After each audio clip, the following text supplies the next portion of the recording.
तो इस वक्त की बड़ी खबर और ख़बर यह है कि महाराष्ट्र के अंदर में चुनाव हुआ बीएमसी का, और बीएमसी के चुनाव में जिस तरह से प्रचंड बहुमत के साथ बीजेपी जीत कर आई है, लेकिन फ़ौरन बीजेपी के बाद उम्मीद ये की जाती थी कि कांग्रेस जीत कर आएगी या सपा जीत कर आएगी या शिवसेना जीत कर आएगी या और दूसरी जो अन्यथा जो पार्टी है वो जीत कर आएगी, मगर ऐसा कुछ होता नहीं है। मुंबई के अंदर में वो मुंबई जिसको इस वक्त महाराष्ट्र का बल्कि पूरे देश का फाइनेंशियली कैपिटल कहा जाता है, उस कैपिटल में, उस मुंबई में, उस महाराष्ट्र में जो बीएमसी का चुनाव होता है, उस चुनाव में बीजेपी के प्रचंड बहुमत के बाद अगर किसी ने सबसे बड़ी जीत हासिल की है तो वो है एमआईएम, और इसको लेकर के पूरे देश में चर्चा है। अगर आप सोशल मीडिया खंगालेंगे तो आपको कुछ इस प्रकार की तस्वीर देखने को मिलेंगी जिसमें यह लिखा जा रहा है मियाँ भाई के बल्ले बल्ले हैं, मियाँ भाई के जलवे हैं। इस तरह के बहुत सारे आपको कमेंट्स, इस तरह के बहुत सारे फ़ोटोज़ आपको देखने को मिलेंगे, मगर क्या रियलिटी यही है?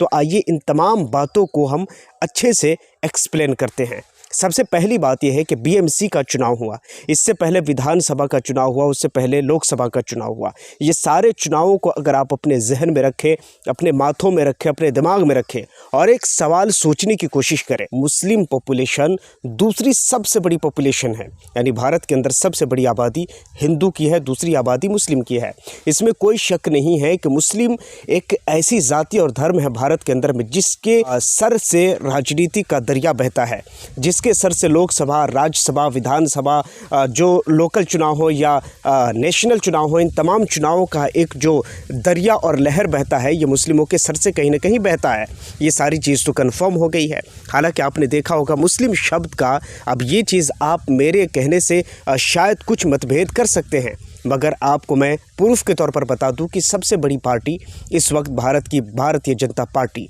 उसने इस बात को कई बार कहा है, और कई बार जब वो चुनावी प्रचार करते हैं तो इस बात को लगातार अपने भाषण में और अपने बयान में रखते हैं, और कई बार वो मुसलमानों का हवाला देते हैं और कई तरह से हवाला देते हैं, नेगेटिव पॉजिटिव, इसकी बात नहीं कर रहा हूं मैं सिर्फ बातों की बात कर रहा हूं। जबकि इतनी बड़ी जीत असदुद्दीन ओवैसी की हुई है तो सवाल भी कई सारे हैं। सवाल ये है कि वो लोग जिनके पास ऑप्शन था सपा में जाने का, सवाल ये कि जिनके पास ऑप्शन था और दूसरे किसी अन्यथा पार्टी में जाने का, मगर इन तमाम चीज़ों को छोड़कर उसने असदुद्दीन ओवैसी को ही क्यों थामा? और इसमें भी कोई शक नहीं है, कोई संदेह नहीं है कि ये भी नहीं कहा जा सकता है कि असदुद्दीन ओवैसी की जीत सिर्फ मुसलमानों से है। ऐसा नहीं है, ये कहना इस टाइम में सबसे बड़ा झूठ होगा। आपने देखा है ऑपरेशन सिंदूर के वक्त जिस तरह की भाषण और जिस तरह के बयान असदुद्दीन ओवैसी ने दिए, मुझे लगता है कि शायद उसका नज़ीर भारत में और कोई दूसरा नहीं है। जिस तरह की बातें असदुद्दीन ओवैसी देश के लिए करते हैं, शायद उसका नज़ीर भी इस भारत के अंदर कुछ नहीं है। मुझे लगता है कि असदुद्दीन ओवैसी को अगर एक फैक्टर से अगर देखना बंद कर दे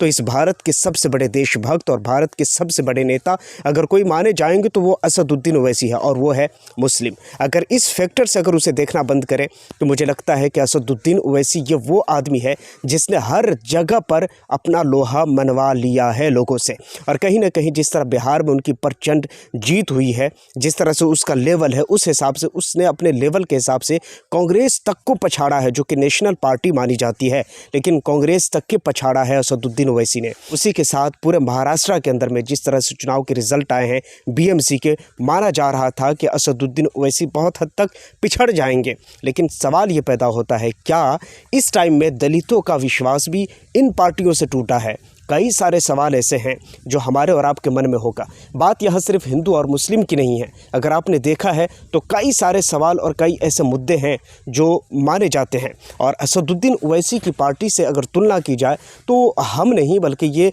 आंकड़े जो आपने वाले हैं वो बताते हैं कि असदुद्दीन ओवैसी की पार्टी कहीं ना कहीं लोगों में अपना भरोसा ये बनाती हुई दिख रही है। लोग उनकी तरफ अट्रैक्ट होते हैं और लोग उनकी तरफ, बहुत बार ऐसा है कि लोग असदुद्दीन ओवैसी को सपोर्ट करते हैं। कई बार उनके नेता, कई बार उनके लोग, कई बार वो खुद चलकर और बीच में जाकर जनताओं के और इस तरह के बयान देते हैं और इस तरह की बातें कहते हैं जिनकी वजह से लोगों में एक भरोसा और विश्वास बनता है। खैर ये सारी चीज़ें तो अपनी जगह है, मगर असदुद्दीन ओवैसी की जीत जो कि बिहार और जो कि महाराष्ट्र की इस वक्त बीएमसी के चुनाव में जिस तरह देखने को मिली है, इन तमाम चीज़ों के बारे में आप क्या कहते हैं नीचे कमेंट सेक्शन में आप ज़रूर बताइएगा। लेकिन याद रहे, असदुद्दीन ओवैसी की जीत ये बताता है कि भारत का सियासी माहौल कहीं ना कहीं बदल रहा है। खैर क्या सोचते हैं नीचे कमेंट सेक्शन आपके लिए ओपन है, कमेंट सेक्शन में बताइए। पहली बार आए चैनल को सब्सक्राइब एंड बेल आइकन को प्रेस कर लीजिए बहुत सारी खबरों के लिए। मिलते हैं किसी और वीडियो नेक्स्ट टॉपिक के साथ।